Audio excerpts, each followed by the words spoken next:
The party accused a senior Treasury official of undermining black ministers and officials. The EFF also accused Ismail Momoniat, a Deputy Director General, of micromanaging Treasury entities as well as legislative processes. National Treasury has come out guns blazing, calling the EFF ignorant on how the department operates. It says there is no official making decisions over the head of the DG or the finance minister. The department says it is a figment of the EFF's imagination that Momoniat has usurped the powers of the minister, DG and other fellow DDGs. In a statement, National Treasury says the Red Berets are abusing parliamentary privilege to throw mud at the Treasury staff. The Finance Ministry says it treats with utmost contempt the EFF's claims that Momoniat drives an agenda against black people. Meanwhile, the ANC has criticized EFF Chief Whip Floyd Shivambu for the manner in which he treated Momoniat during a committee meeting this week. The ruling party says his comments are racist and a narrow-nationalist diatribe which must be treated with the deepest contempt. Parliament's Finance Portfolio Committee has also condemned Shivambu's comments. The Ahmed Kathrada Foundation has described Shivambu's comments as racist and politically reckless. We think that Mr. Shivambu needs to find a way of taking forward his struggles and issues with the Treasury in a way that is appropriate for Parliament and which is consistent with our Constitution. In its response, the EFF has dismissed the claims, saying the message from the party's deputy president was distorted. It argues that Floyd Shivambu's utterance was only to question Momoniat's domination of all reports from Treasury. The party says it will not take what Shivambu said back. Nhlanhla Khatlani, SABC News. Now, the EFF Deputy President Floyd Shivambu has demanded an apology from the chair of the Standing Committee of Finance, Yunus Carrim. Carrim joined us earlier from our Cape Town studios to respond. Well, firstly, the committee considered what he had to say. As aggressive as he was, the final decision was to reaffirm the statement we issued yesterday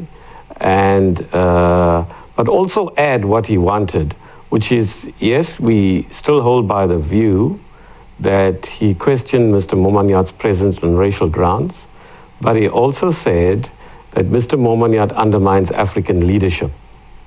I may add, he also pointed out, which is not in the statement, but that Mr. Momoniat is too powerful and he's consistently before the parliamentary committee and other senior officials are not there. The committee, however, was very clear.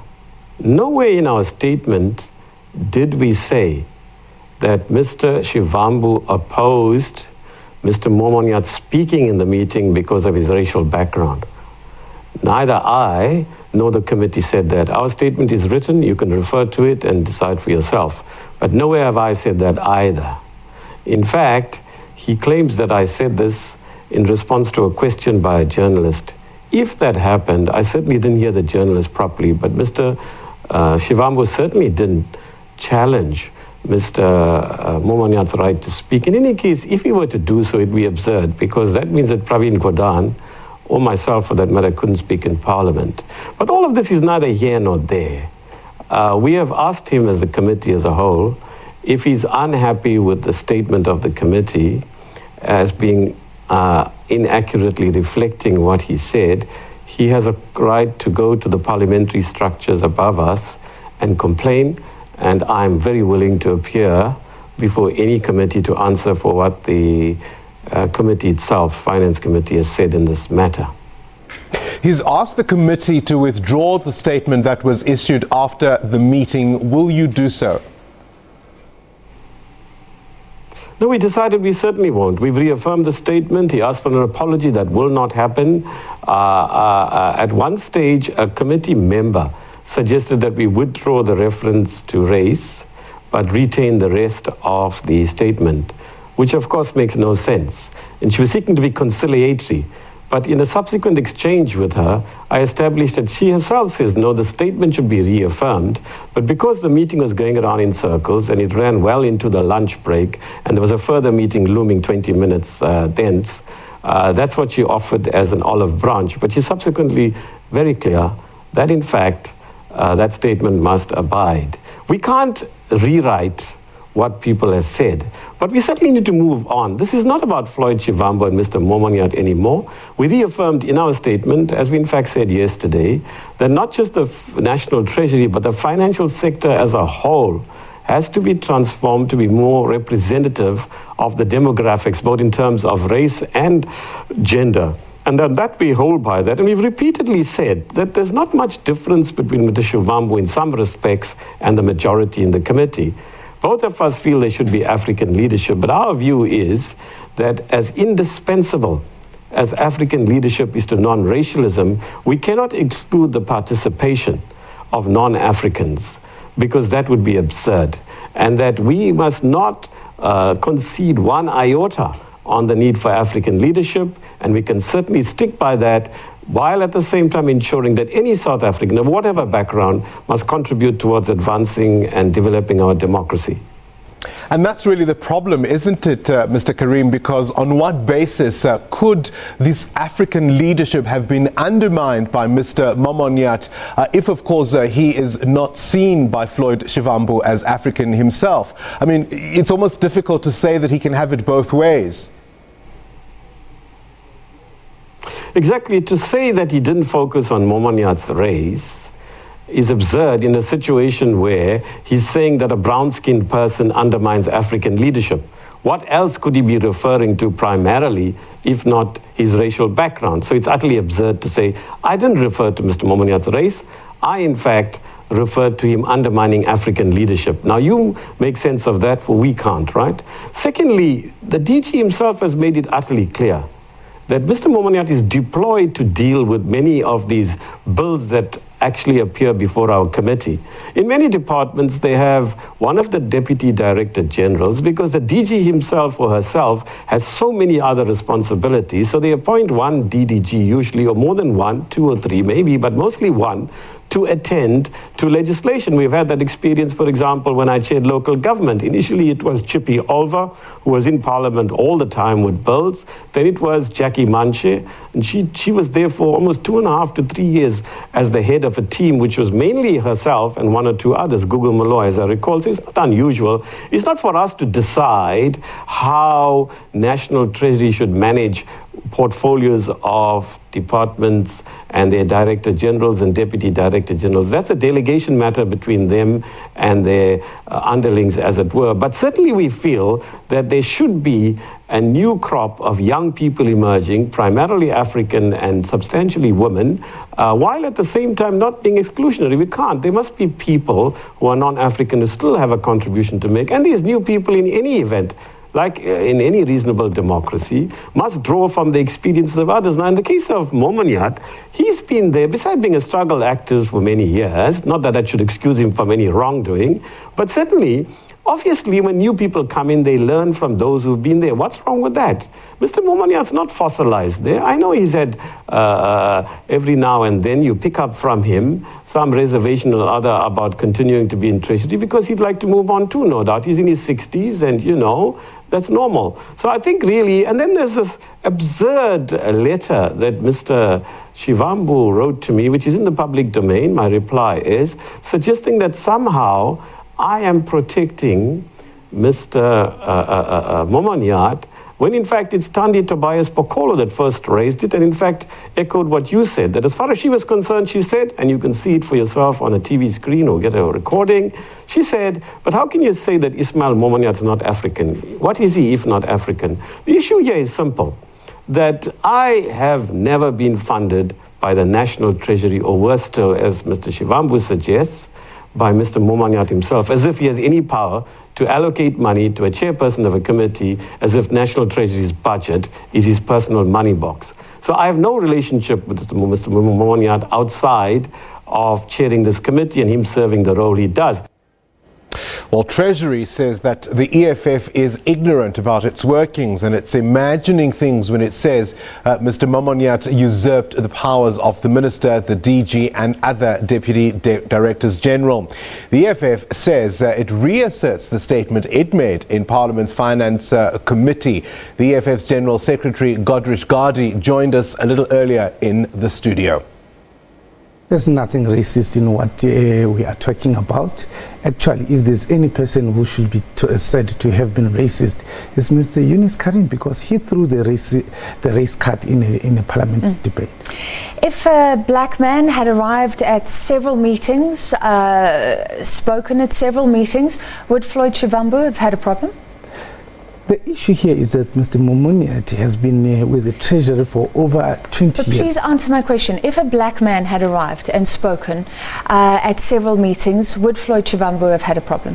We have had problems with quite a number of people who have been appearing before committees. Would Floyd Shivambu have been able to say you're undermining African leadership, therefore the only basis for the attack was that he was Indian? The issue here is that you cannot have one person everywhere in a department. There must be a line manager who must account. It can't be there is a revenue, it's you. It's NEDLEC, it's you. It's intergovernmental fiscal relationship issues, it's you. It's monetary policy, it's you. It can't be. It must be raised, whether it's Mr. Momoniat or any other person. But in this particular regard, it has been raised with Mr. Momoniat. So if it was a black man, it would have been raised? It could be raised with any other person who's just having his fingers and hands everywhere in a department, as if there are no other people who can do the work. But again, would Floyd Shivambu have accused that person of undermining black leadership? We have raised it many times with each and every other person who appears before the committee, in public, in rallies and everywhere, where we find that even our own people, our African black, are actually undermining the African leadership question. It has been by appearing in too many meetings. Not only about I mean, you cannot just reduce this issue to a parliamentary meeting. It's just about the broader issues, broader areas of discourse in this country. It's not only about the issue in Parliament. You will agree with me that in the archives of the liberation struggle, we speak about the liberation of blacks in general and Africans in particular, and that has never been said to be a racist, a race or racism or a race card. And it can be today that it is raised by the EFF deputy president, then it is blown out of proportion by the very same people who have actually been in the liberation struggle they themselves. And if you get your records correct from the Hansard, it is Mr. Yunus Carrim together with ANC members who actually threw in the race card. It is not the deputy president. Okay, so on what basis are you saying he's undermining African leadership? He comes to too many meetings. 20 years into democracy, you can only see one face before the Finance Committee of Parliament whenever there are Treasury matters and Department of Finance matters that are being discussed. We are saying such a thing should actually come to a stop, because there's quite a lot of other people who can also do their work. Mr. Momoniat is a line manager. He must concentrate on that line management function of which he is actually appointed for. But what are you saying about the black managers who delegated him to go to those meetings, who are his superiors, who trust him to be there? You will not be naive to that extent to believe that it can be for 20 years that could actually be what the black people are actually delegating him. It's not true. So he's been dominant for 20 years? He's just an aggressive person who wants to be dominant and must find himself everywhere, every time.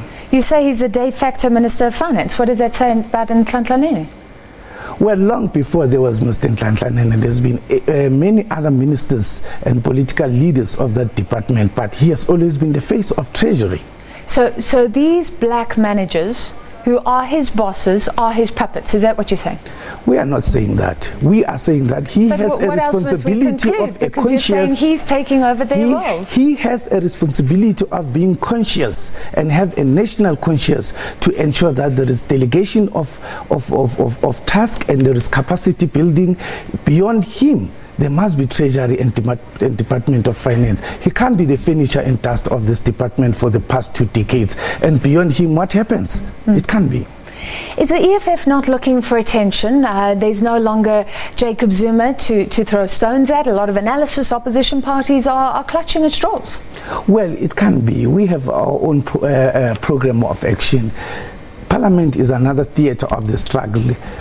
There is also another theatre of the struggle outside Parliament. We are into rallies. We are preparing for our conferences, the People's Assemblies. We are into rallies. We are into community and constituency work. We are leading marches on the dysfunctional public healthcare system, which only of late Mr. Mtswaledi has actually considered that it is dysfunctional. Maybe you should also talk about that and not only tell us about any attention-seeking activity that we're involved in.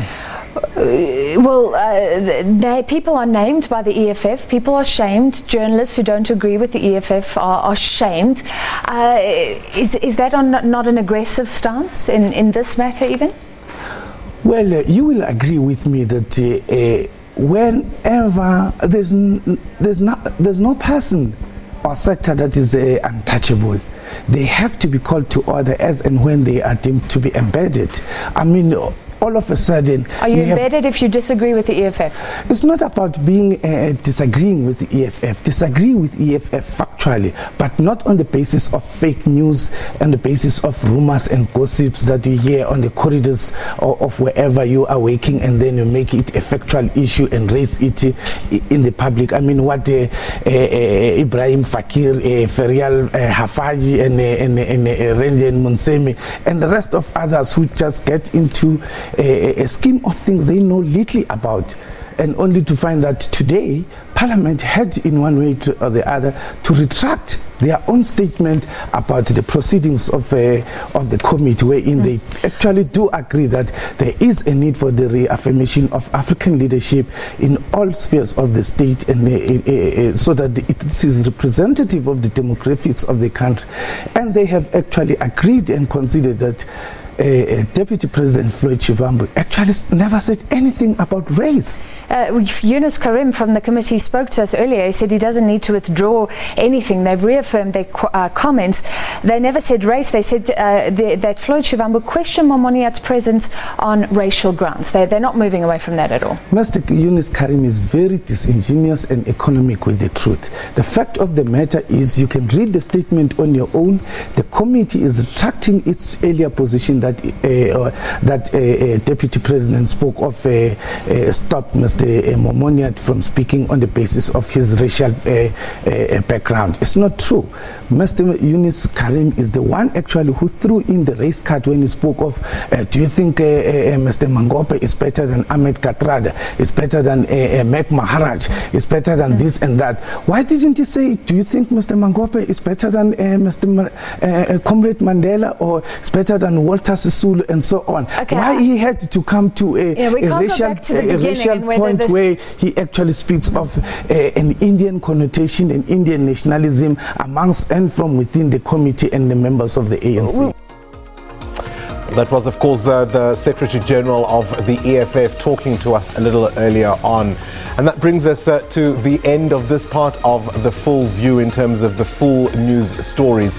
We've got your sports and weather coming up next. From me, Bongani Bingwa, until the next time, ubusuku benzolo. Good night.